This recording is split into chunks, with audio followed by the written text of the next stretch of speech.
Welcome back to New to Medical Device Sales. I am your host, Jacob McLaughlin, and today I have a very special guest.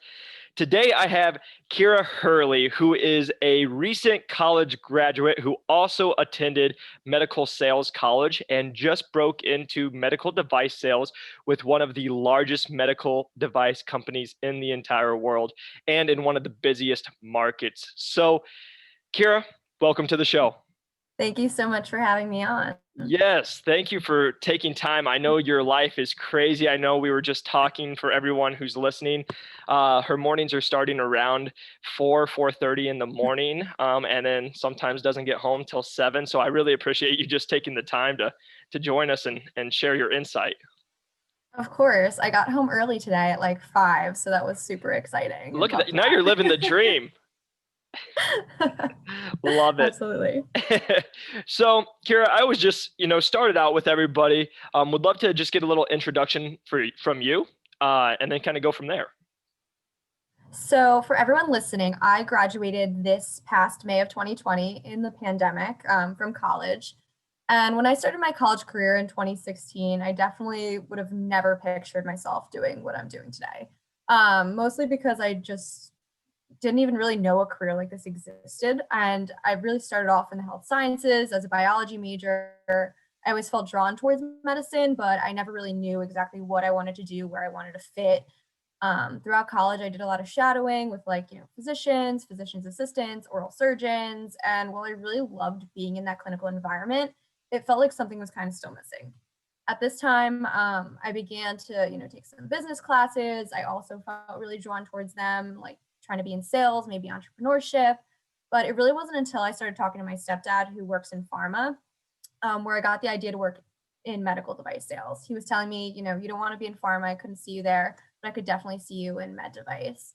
So after this, I definitely became really excited about the industry because I, started doing some research, and I felt like it would kind of blend that whole, love for the clinical, but also love for sales into one. I love that. I love that. I didn't know your stepdad was in pharmaceuticals. Yes, he is. Oh, Been in pharma like forever. Worked for, some big companies. Is down in Florida now, but yeah, he loves it.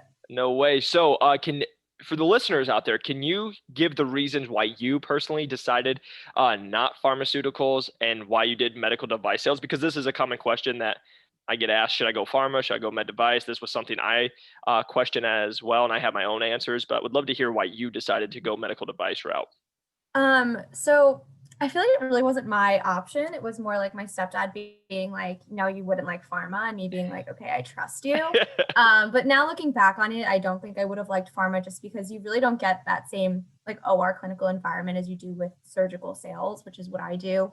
Um, I really like being around people, being in that OR is something I've always wanted to do. And I think with pharma, the only other thing is you're really only having conversations with the doctors. You're not in the OR building relationships with them, working with the OR staff, which I find really interesting.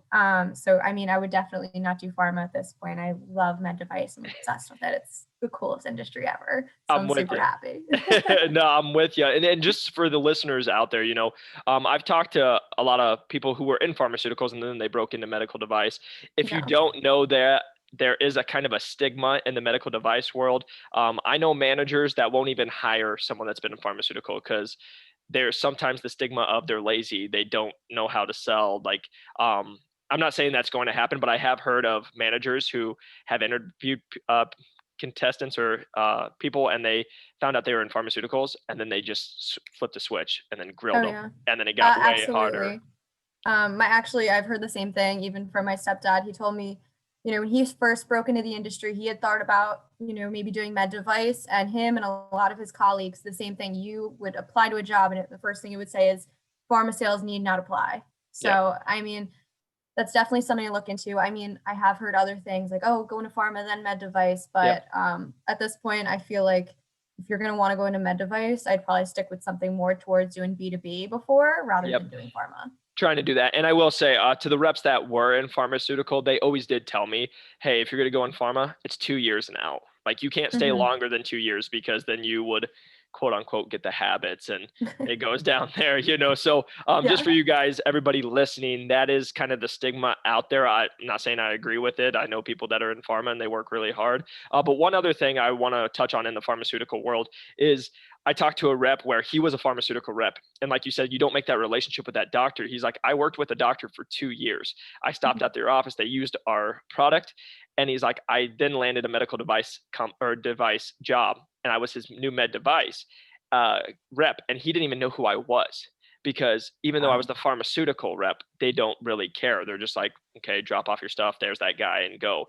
It wasn't till he's like, I'm in medical device, where he's like, I'm actually helping in the surgery. I'm adding value. That Mm.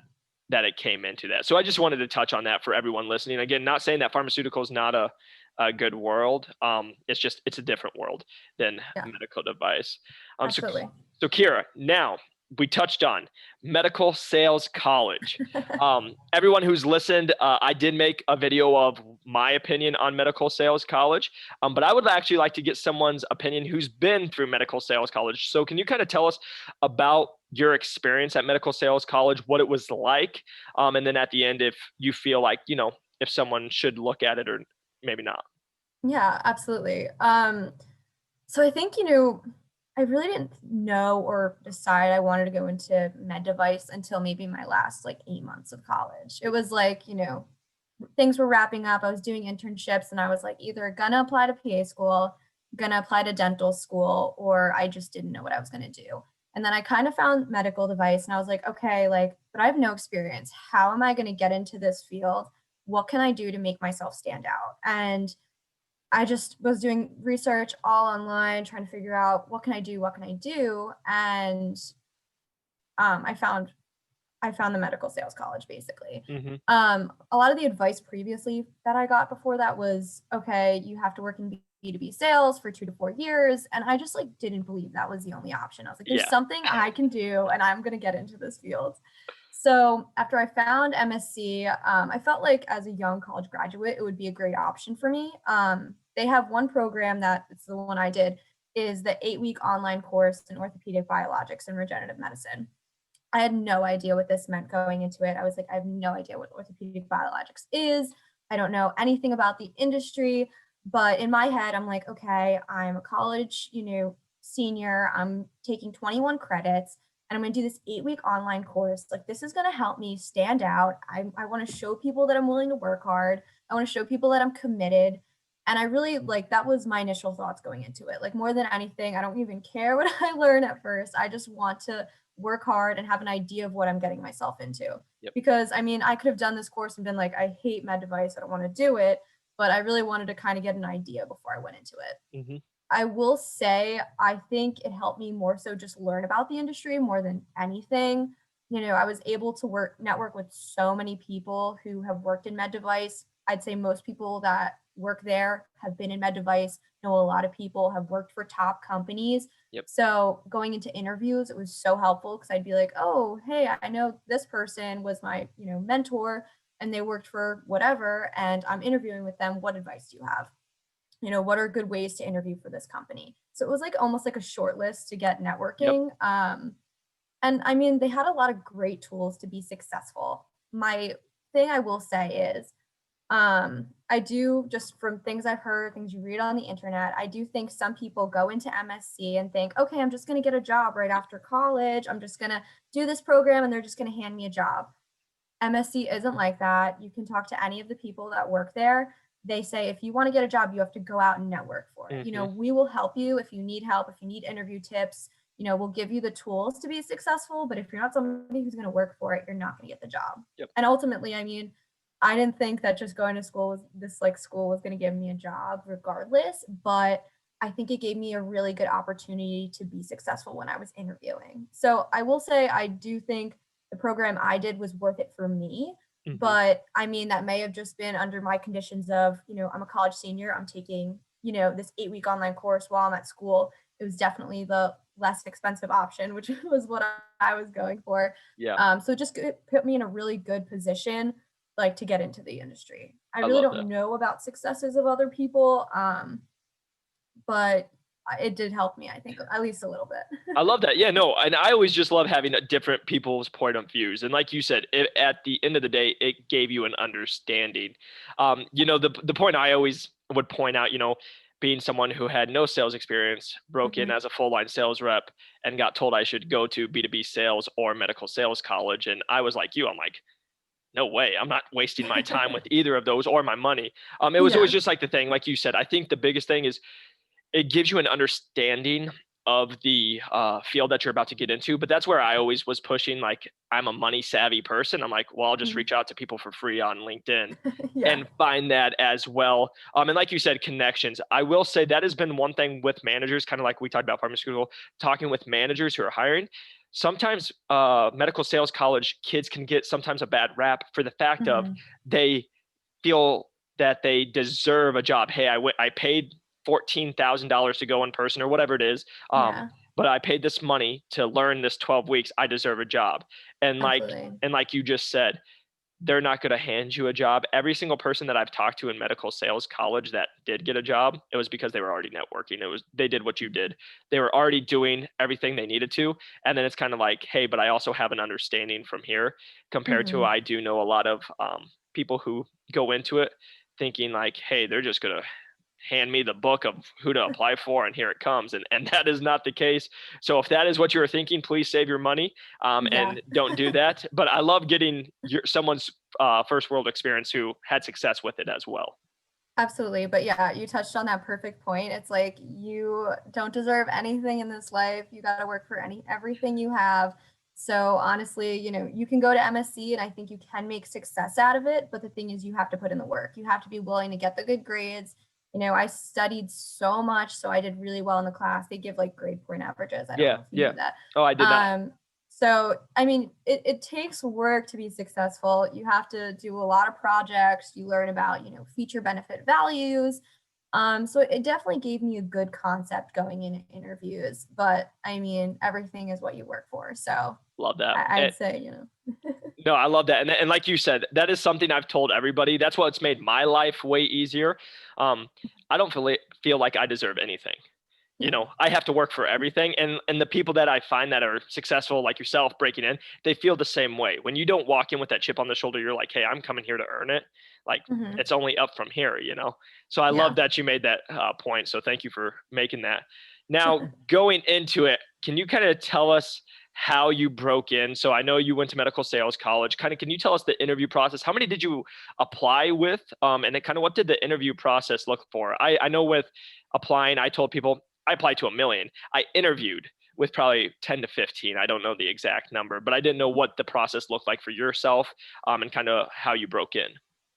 Oh my God, I can't even tell you how many jobs I applied to. Like it's crazy. Um, I started applying to jobs even before I went to MSc. So it was January of, oh my God, 2019? No, 2020? 2020? Yeah. Yeah, The January best the 2020, I best think was year the ever. first, yeah, but it was the start of the best year ever. Was when I started applying to jobs. I started interviewing back then. I probably had 5 to 6 interviews with different companies up until COVID, lovely COVID. So COVID hit and I was like in the running for jobs. And I mean, this was during MSc. I'm like, I'm gonna graduate with a position, I'll be set. Then COVID hits and she throws everything like off the rails. I was like, thank you, Miss Rona. Really nothing went as expected after that. All I kept doing, like literally all summer and like all through after graduation, was network. Like I would just message people on LinkedIn constantly. And I think, very similar to you, I just tried to message and connect with as many people as possible. But for me, networking is like not my strong suit. Like I feel so uncomfortable sometimes, like sending people messages. It's like, I don't know what to say. I feel like there's kind of awkwardness. Like, do people want to talk to me? But I really do think like a lot of those people that, did reach back out to me, did like have conversations with me, really helped me have a good contact in the field. Hmm. And honestly, like that is what you need to get first round interviews. You need a Yep. good contact in the field of somebody who's willing to fight for you just a little bit, just to put your name in and say, hey, this girl, this guy's great. I love them. Like, just give them one chance. I was Yep. like, that's all I need is one interview, please. So do all the networking you can, find someone who believes in you. And if it's just one person, like, I mean, use that to your advantage. Like, just learn from as many people as possible. That's all you can really You just need one job offer to get the job. just one. I love that. No, that's a very well said. And the thing I think you do a great job, Vale, who we just had on the interview or the podcast last week, we were talking about you coming on, and his comment was just about how sincere you are, how genuine you Oh, are. thank you. And I think that's something just for the listeners out there. We've touched on this before, but like you got to come with a genuine heart when you're reaching out, even in your conversation, or when you're reaching out to people networking. You got to be genuine about it, because there's too many people, even myself, I'll get messages where they're just looking what they can get from you. And when Hmm. you get a message like that, there's nothing faster to be like, no thanks, or don't even respond. So I think that's something you do a great job at, is just being super genuine. And like, you know as you guys are watching this, easy to talk to, fun to talk to, good energy.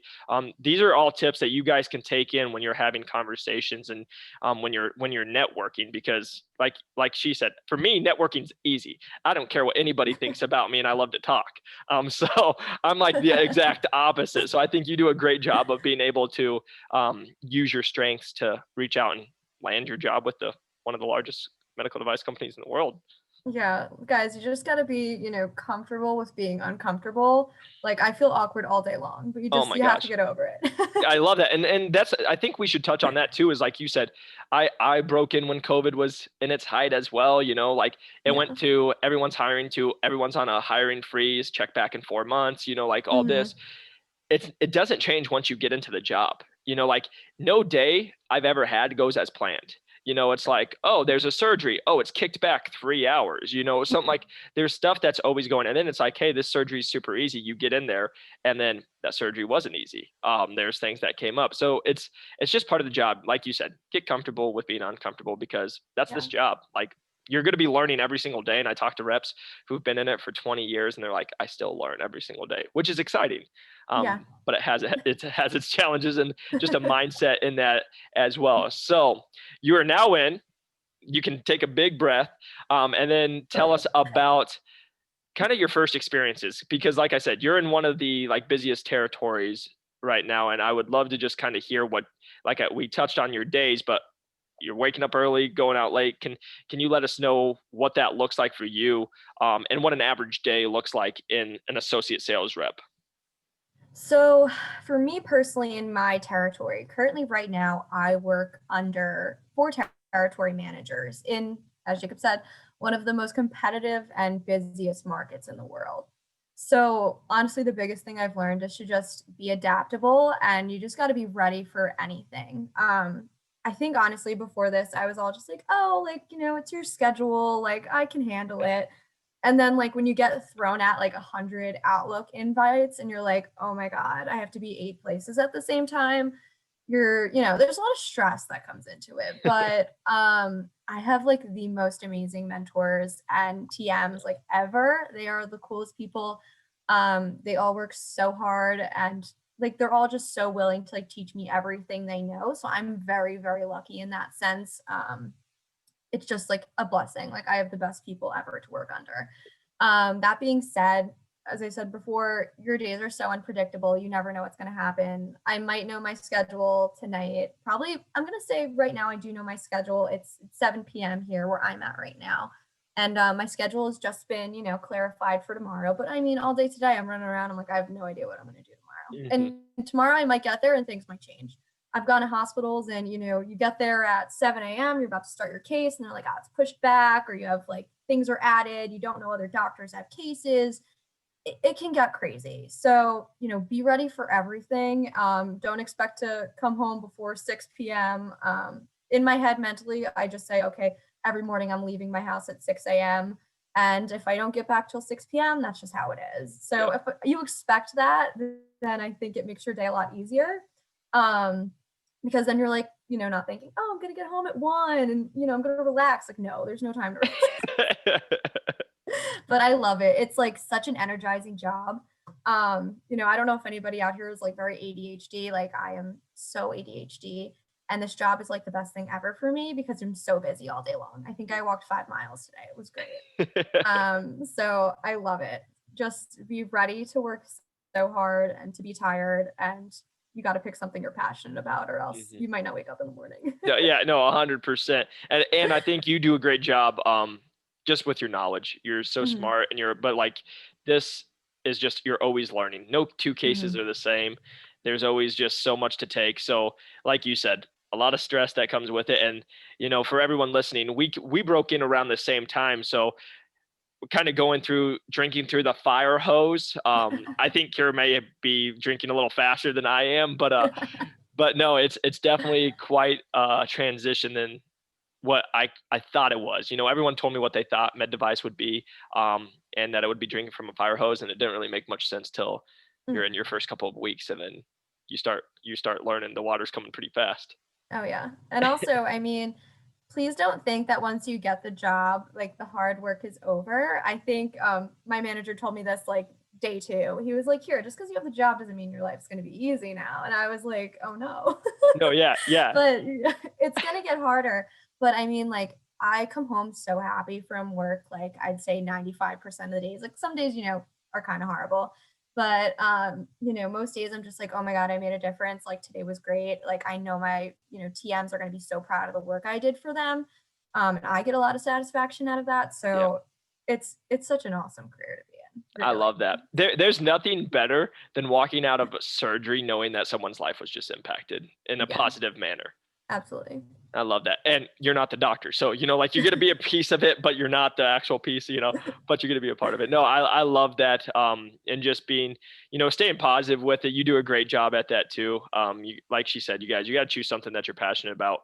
Otherwise those 12, 14-hour days can get long, even longer than they seem. So I love that. And then Kiera, just wrapping up, I would love to hear just the advice you'd give to anyone trying to break in. What can they do to set themselves apart? What would you say to someone who is trying to land that associate sales rep role right now? Yeah. Honestly, I feel like I said it a million times, but like stay passionate, stay hungry. Like someone will give you a chance. Like there are people out there that do want to help you. Like I love helping people. I'd be willing to help anybody out. But you have to be willing to put yourself out there. You have to be willing to be uncomfortable. I mean, I'm 22 years old. I gained my absolute dream postgraduate job. I never thought this was possible. Anything you dream, you can accomplish it. I just believe that. Yep. Just don't give up. And also, you want to work for people and a company that have those values that align with yours. Yes. And as we said before, like a lot of those tough days, I know I'm making a difference, and that's how you get through them. And I'm so proud of the product I sell. And I really just, I wish all the luck to people, hearing this. So please like reach out to me personally. If you need any advice, I love helping people. I would love to help you, land your dream job. So many people help me. So any way to give back. I love that. I love that. I appreciate that, Kiera. And also, I just say this to everyone who's going to reach out. Please do reach out to myself or Kiera. Like I said, she's a great resource. But like I've said in previous interviews and previous podcasts, please do your research before you reach out to people, especially like Kiera. Like she's a very busy person. She's going to help you when she can. But I've been finding there's a lot of times people can answer questions by a quick Google search. So if you can do that, you'll impress her even more, and maybe she'll help you out even more. So Kiera, I really appreciate you jumping on today and hanging out with us and just giving these awesome little nuggets to everybody. Oh, no problem. So happy to be able to finally make it on. It's great to have you, and everybody who's watching. If you guys are watching on YouTube, please press that like and subscribe button.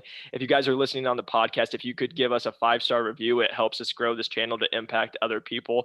And I do want to let you all know I'm very excited to announce I have a big surprise coming for every single person. I've been getting a lot of request about, hey, I need some help breaking in. I've actually created something that I'm going to be sharing with you guys here in the next couple of weeks, that I'm just really passionate about. So that will be coming out here in the future. But until next time, you guys, I hope you have a fantastic week. Keep chasing your dreams, and we'll see you on the next one.